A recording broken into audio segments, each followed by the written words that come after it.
नमस्कार, स्वागत है आप सभी का मेरे चैनल स्पेशल एजुकेशन नीड्स में। आज मैं डिस्कस करने वाली हूँ growth and development stage and dimension. मतलब इस वीडियो में हम चर्चा करेंगे ग्रोथ और डेवलपमेंट क्या है, उसके स्टेजेस क्या हैं, डायमेंशन क्या है। ये सारी चीजें हम डिटेल से जानेंगे इस वीडियो में। तो आइए जानते हैं introduction human growth and development का। तो सबसे पहले the sole objective of education is all round development of the personality of the learner. शिक्षा का एकमात्र उद्देश्य शिक्षार्थी के व्यक्तित्व का सर्वांगीण विकास करना है। मतलब जो ह्यूमन ग्रोथ है या फिर एजुकेशनल साइकोलॉजी की बात करें तो एजुकेशनल साइकोलॉजी जो है वो ऑलराउंडर पर्सनालिटी का विकास करना है, उसका जो एम है। Educational psychology, being a science of technical discipline of education, should help in achieving the objective. Our life, as already mentioned, begin from the times of conception. शिक्षा मनोविज्ञान को शिक्षा का विज्ञान और तकनीकी शास्त्र होने के नाते इस उद्देश्य को पाने की दिशा में भरसक सहायता करनी चाहिए। हमारी जीवन लीला, जैसा कि बताया जा रहा है, गर्भाधान के समय से प्रारंभ होती है। मतलब जो एजुकेशन है, मनोविज्ञान शिक्षा का विज्ञान है या तकनीकी शास्त्र होने के नाते इसका उद्देश्य जो है पाने की दिशा में भ्रमक सहायता करनी चाहिए। मतलब इसका वो है कि लोग कहते हैं ना कि जैसे जब से जन्म होता है तब से ही हमारा समय प्रारंभ होता है और जब तक डेथ होते नहीं हो जाती तब तक हमारा टाइम चलता रहता है। Next, how strange it seems that by gradually growing from a small fertilized ovum, we have reached today's stage.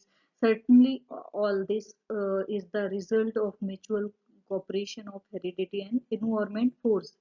कितनी विचित्र सी बात लगती है कि एक छोटे से निश्चेचित अंडे से धीरे धीरे बढ़ते हुए हम आज की अवस्था में प्राप्त हो गए। निश्चय ही ये सब वंशानुक्रम और वातावरण संबंधी शक्तियों के परस्पर सहयोग का फल है।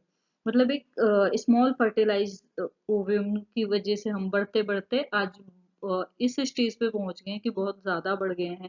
और इसमें क्या होता है, ये सारी चीजें जो हैं वो वंशानुक्रम यानी कि इन्वायरमेंटल या हेरिडिटी की वजह से होता है। ये जो कॉपरेशन है इसका म्यूचुअल कॉपरेशन होता है इन्वायरमेंट और हेरिडिटी का, इसकी वजह से हम सब बढ़ रहे हैं। Education, whether formal or informal, can guide the child well in the path or growth and development. शिक्षा चाहे वो औपचारिक हो या अनौपचारिक, इस वृद्धि और विकास के मार्ग में बच्चे का भली भांति पथ प्रदर्शन कर सकते हैं। चाहे हम एजुकेशन अगर हम ले रहे हैं तो चाहे वो फॉर्मल हो या इनफॉर्मल, लेकिन उसकी वजह से हम क्या कर सकते हैं, हमारा मार्गदर्शन होता है, गाइड हो, हम मतलब एक गाइडेंस मिलता रहता है हमें। Next, but to be able to do all this through education, it is very important for us teachers to be familiar with all aspect of growth and development. परंतु शिक्षा द्वारा ये सब कुछ कर सकने के लिए हम अध्यापकों को वृद्धि और विकास के सभी पहलुओं से परिचित होना अति आवश्यक है। मतलब ये सब किस तरीके से होते हैं, जो डेवलपमेंट होता है किस तरीके से होता है, या एजुकेशन में कैसे हम इन चीजों को जोड़ सकते हैं या ला सकते हैं, इन पहलुओं को से परिचित हो सकते हैं, तो उनको जानना बहुत ज्यादा जरूरी है। तो इस वीडियो में हम उनके बारे में जानेंगे। Only through these types of knowledge can be help student in the all-round development of their personality by giving them necessary guidance and appropriate education. इस प्रकार के ज्ञान द्वारा ही हम विद्यार्थियों को आवश्यक निर्देशन और उपयुक्त शिक्षा दे सकते कर उनकी और व्यक्तित्व का सर्वांगीण विकास करने में पूरी सहायता कर सकते हैं। Meaning of growth and development, जो ग्रोथ और डेवलपमेंट की मीनिंग है वो क्या है उसके बारे में जानेंगे। तो these two word growth and development are often used synonymously with any discrimination. वृद्धि एवं विकास, ये दोनों शब्द प्रायः बिना कोई भेदभाव के पर्यायवाची के रूप में काम में लाए जाते हैं। जो ग्रोथ और डेवलपमेंट है वो पर्यायवाची के रूप में काम में लाया जाता है। और both reveal how much an organ has change from the times and conception to a particular time. दोनों ये प्रकट करते हैं कि गर्भाधान के समय से किसी विशेष समय तक किसी प्राणी में कितना कुछ परिवर्तन आया है। मतलब जो भी चेंजेस आते हैं दोनों ग्रोथ एंड डेवलपमेंट से हमें ये पता चलता है कि जब से जन्म लेते हैं तब से लेकर विशेष समय तक, जब तक कि एज हो गई होती है किसी की, तब तक कि कौन कौन से चेंजेस होते हैं, हमें ग्रोथ एंड डेवलपमेंट की वजह से पता चलता है। Environmental force and education have a great role in this process of change. इस परिवर्तन की प्रक्रिया में वातावरण की शक्तियों और शिक्षा का बहुत हाथ है।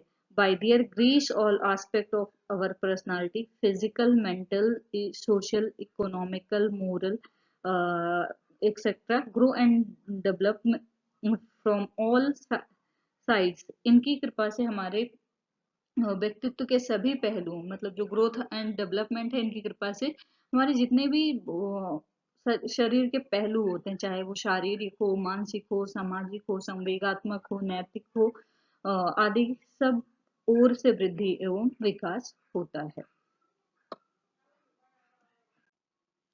In this way, both the words growth and development are used change that occur in a child as the age increase, and hence they are essentially said to be the product heredity and environment. इस तरह से वृद्धि और विकास दोनों शब्दों का प्रयोग बालक की आयु बढ़ने के साथ साथ होने वाले परिवर्तनों के लिए किया जाता है, इसलिए ये आवश्यक रूप से वंशानुक्रम और वातावरण के उपज कहे जाते हैं। मतलब जो ग्रोथ एंड डेवलपमेंट है, ये जो बच्चे होते हैं उनकी एज को इंक्रीज करने के लिए या फिर उनके विकास के लिए काम में आते हैं, इसलिए ये जो ग्रोथ एंड डेवलपमेंट है, ये हेरिडिटी एंड एनवायरनमेंट की वजह से होते हैं।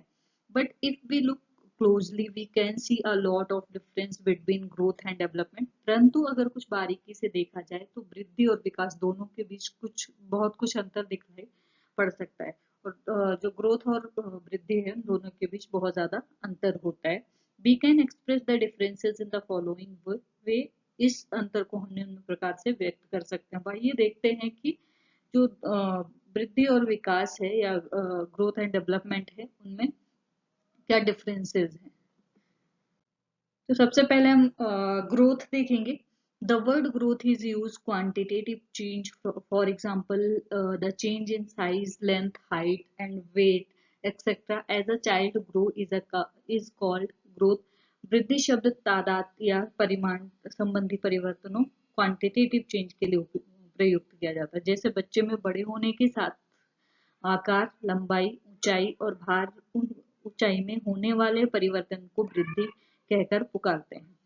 लेकिन वही अगर हम डेवलपमेंट देखें, जो ग्रोथ है वो क्या है, क्वांटिटेटिव चेंज है। अगर इसका एग्जांपल अगर हम देखेंगे तो साइज में चेंज, लेंथ में चेंज, हाइट, वेट एक्सेट्रा, इन सब चीजों में अगर चेंज होता है तो वो ग्रोथ कहलाता है। अब देखते हैं डेवलपमेंट क्या है। The word development like growth does not express only quantitative change, but it is used for all such change which lead to progress in the child's functionally, efficiency and behavior. विकास शब्द वृद्धि की तरह केवल परिमाण संबंधी परिवर्तनों को व्यक्त न कर ऐसे सभी परिवर्तनों के लिए प्रयुक्त होता है जिससे बालक की कार्य क्षमता, कार्य कुशलता और व्यवहार में प्रगति होती है। मतलब जो डेवलपमेंट है, ये परिमाण संबंधी परिवर्तनों को व्यक्त करता है, लेकिन इसके अलावा जो सभी परिवर्तन होते हैं किसी भी चीज में, चाहे वो डेवलपमेंटल डायमेंशन हो या साइज, लेंथ, हाइट, वेट, मतलब जो भी चीजें हैं, अगर हम बात करें ग्रोथ की, तो growth is the part of development. तो इसमें जो कार्य क्षमता होती है, कार्य कुशलता होती है और व्यवहार में प्रगति होती है, वो डेवलपमेंट में होती है। दूसरा हम ग्रोथ देखेंगे। In a way growth is a stage of the entire development process. Change in the magnitude and numerical aspect of development are called growth. वृद्धि एक तरह से संपूर्ण विकास प्रक्रिया का एक चरण है। विकास के परिमाण और तादाद संबंधी पक्ष के परिवर्तनों को वृद्धि कहा जाता है। मतलब जो मैग्नीट्यूड और न्यूमेरिकल एस्पेक्ट होते हैं वो ग्रोथ कहलाते हैं। डेवलपमेंट जो है, the development itself has a wide meaning.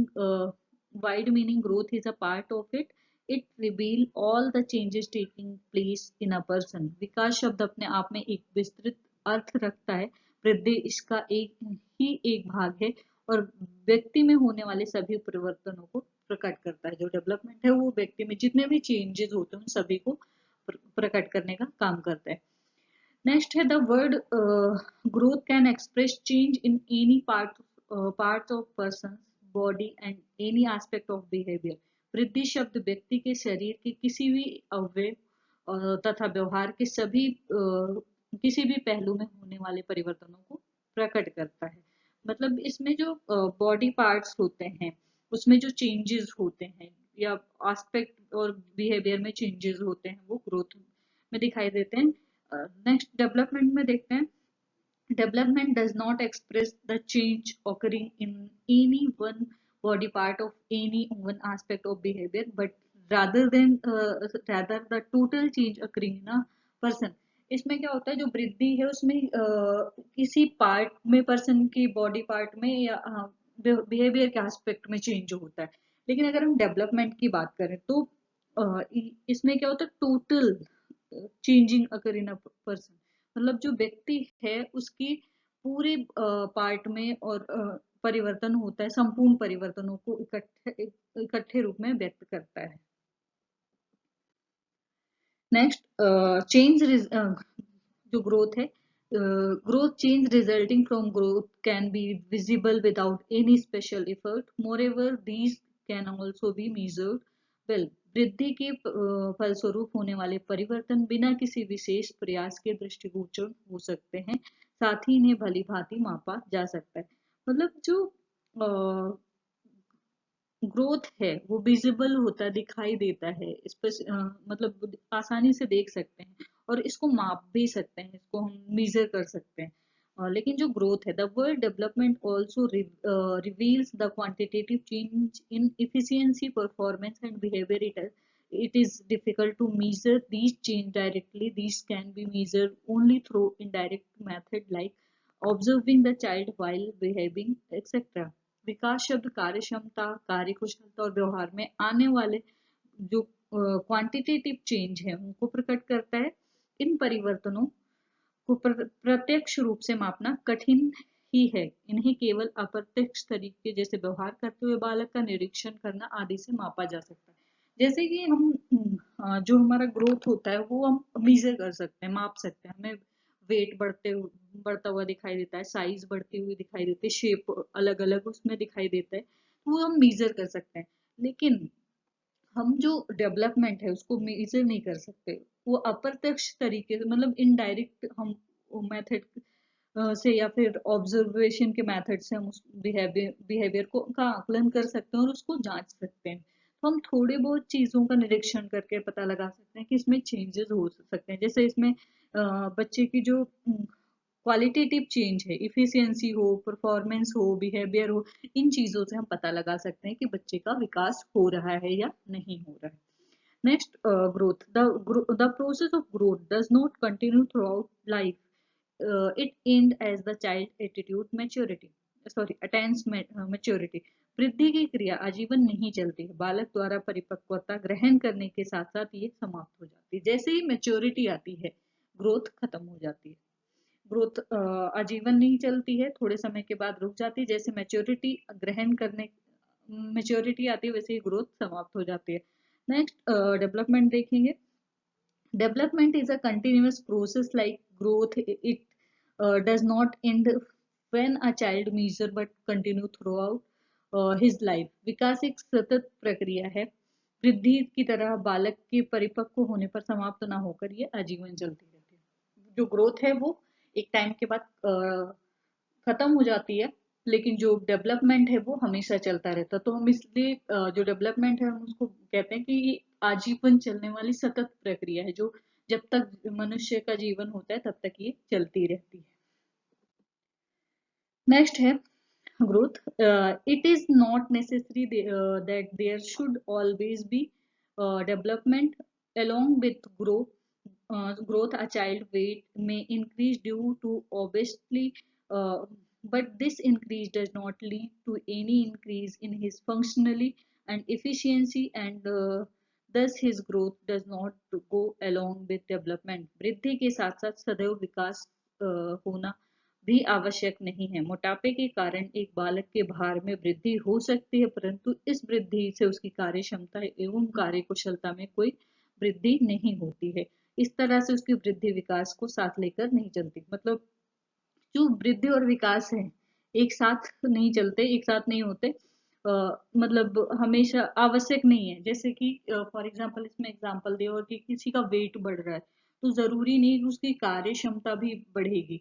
हो सकता है उसकी कार्य क्षमता कम हो जाए, तो इसलिए दोनों एक साथ नहीं चलते हैं। जो नेक्स्ट डेवलपमेंट है, on the other hand development can also be possible without growth. Many times it is seen that there is no significant change in the height, size and weight of some children with the passage of time, but here is ready progress sorry here but there is steady progress in their efficiency and physical, mental, emotional and social ability। दूसरी ओर विकास भी वृद्धि के बिना संभव हो सकता है। कई बार ये देखा जाता है कि कुछ बच्चों की ऊंचाई, आकार एवं भार में समय के साथ गुजरने के साथ साथ कोई विशेष परिवर्तन नहीं दिखाई देता है, परंतु उसकी कार्यक्षमता तथा शारीरिक, मानसिक, संवेगात्मक और सामाजिक योग्यता में बार बार प्रगति होती रहती है। मतलब जरूरी नहीं है डेवलपमेंट के साथ की ग्रोथ होती रहे। ग्रोथ नहीं भी होगी तो भी बच्चे की कार्य क्षमता, efficiency, physical, mental, emotional and social ability बढ़ती रहती है।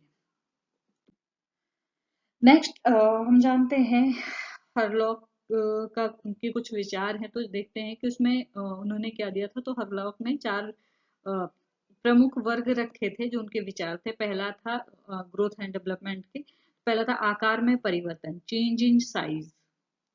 दूसरा है अनुपात में परिवर्तन, चेंज इन प्रपोर्शन। तीसरा है पुराने लक्षण लुप्त होना, डिसअपियरेंस ऑफ ओल्ड फीचर। और 4 है नए लक्षण प्रकट होना, एक्विजिशन ऑफ न्यू फीचर। आगे देखते हैं जो स्टेजेस ऑफ डेवलपमेंट है वो कौन कौन सी है और उसका लाइफ ड्यूरेशन क्या है। तो सबसे पहले हम देखते हैं प्रीनेटल स्टेज, यानी कि गर्भकाल या गर्भावस्था जिसको बोलते हैं। ये कब से स्टार्ट होती है? जब से प्रेगनेंसी कंज्यूम की जाती है या प्रेगनेंसी स्टार्ट होती है तब से लेकर जब तक बच्चे का जन्म नहीं हो जाता तब तक का जो पीरियड होता है वो प्रीनेटल स्टेज कहलाता है।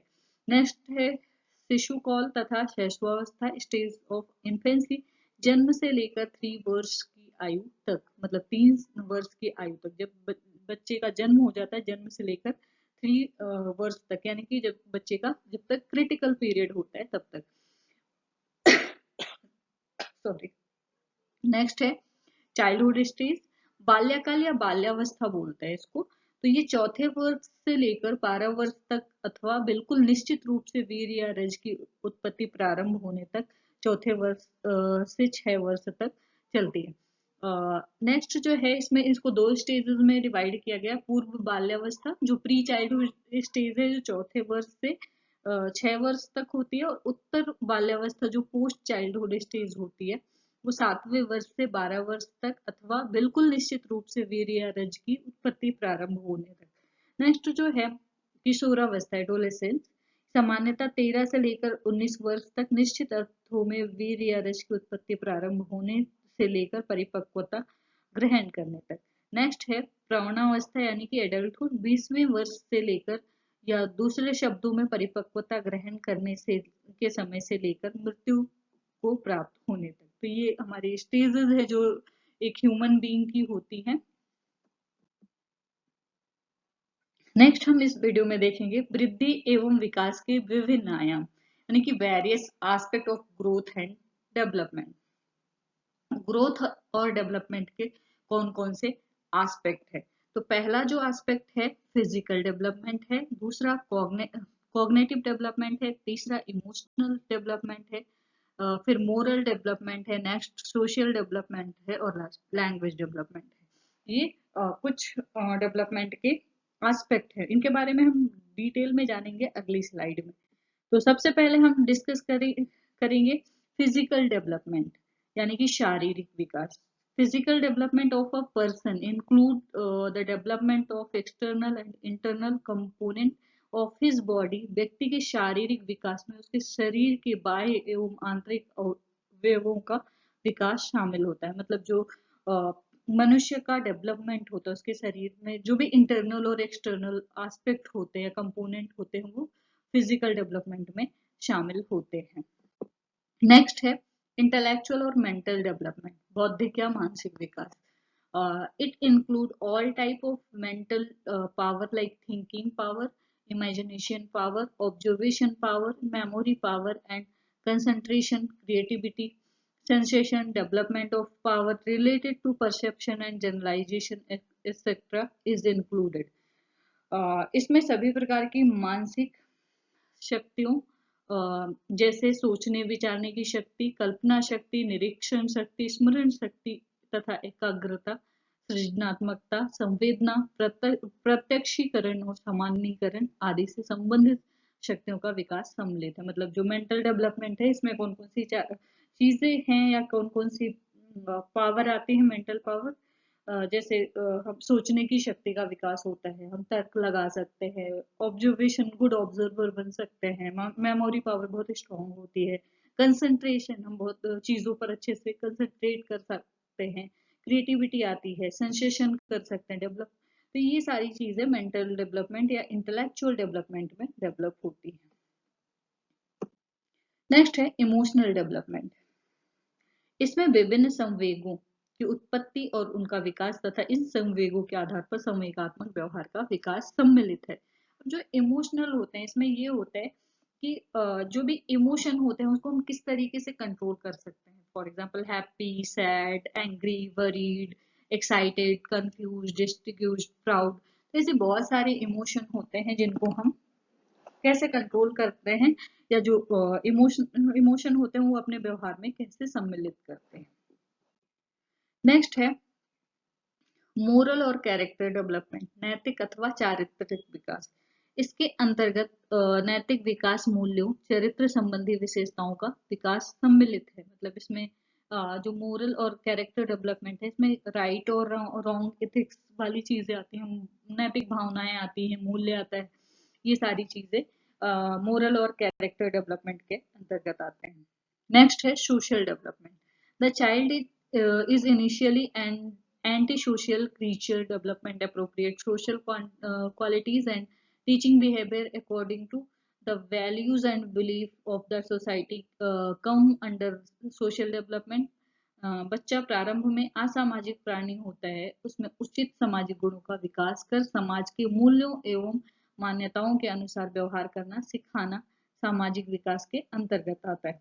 मतलब जब बच्चे का जन्म होता है तो उसका जो डेवलपमेंट होता है वो ज्यादा अच्छा नहीं होता, उसमें सोशल क्वालिटीज नहीं होती।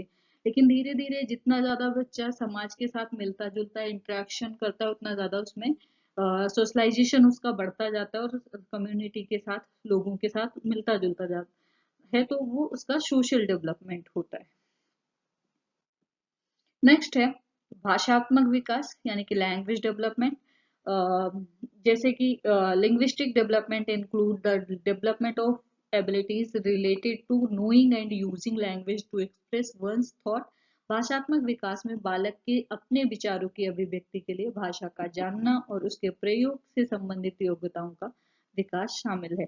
मतलब जो लैंग्वेज डेवलपमेंट है, इसमें हम ये देखते हैं बच्चे में फॉर्म, कंटेंट, यूज में, मतलब बच्चा किस तरीके से भाषा को एक्वायर कर रहा है और उसके बाद किस तरीके से वो ग्रहण कर रहा है, तो वो क्या जानता है भाषा के बारे में और कैसे उसको अपने उपयोग में ला सकता है या दैनिक दिनचर्या में भाषा का उपयोग कर सकता है, यह आएगा लैंग्वेज डेवलपमेंट में।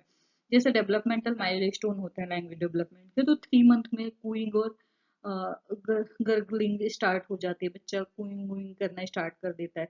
6 मंथ में होता है बच्चे का बैबलिंग स्टेज स्टार्ट होता है। 12 मंथ में होता है फर्स्ट वर्ड आ जाता है। 18 मंथ में होता है 5 to 40 वर्ड बोलना स्टार्ट करता है। उसके बाद 2 ईयर में आता है 150 से 300 वर्ड, 2-3 वर्ड सेंटेंसेस बोलने लगता है। उसके बाद 3 ईयर में 900 से 1000 वर्ड्स आस्क शॉर्ट क्वेश्चन पूछने लगता है। उसके बाद 4 ईयर में होते हैं 2000 word, 50+ word sentences, sorry 5+ word sentences बोलने लगता है। और 5 ईयर में आइडेंटिफाइज लेटर, लेटर को आइडेंटिफाई करना स्टार्ट कर देता है और क्रिएट लॉन्गर सेंटेंस, मतलब जो भी सेंटेंस होते हैं, लॉन्गर सेंटेंस होते हैं, वो क्रिएट करने लगता है। तो ये लैंग्वेज डेवलपमेंट है। नेक्स्ट, जो अभी इसमें स्टेजेस बचे हुए हैं, या फिर हम कहें प्रिंसिपल बचे हुए हैं कि कौन कौन से प्रिंसिपल है जो डेवलपमेंट के हैं, तो वो हम जानेंगे दूसरे वीडियो में। और इसमें अगर आपको कोई कंफ्यूजन है तो आप उससे रिलेटेड क्वेश्चन मुझसे पूछ सकते हैं, या आप लोगों के सीटेट में भी आता है तो आप जरूर देखिए, और आपकी जो भी कंफ्यूजन है वो मुझे कमेंट सेक्शन में बताइए। थैंक यू, धन्यवाद, शुक्रिया।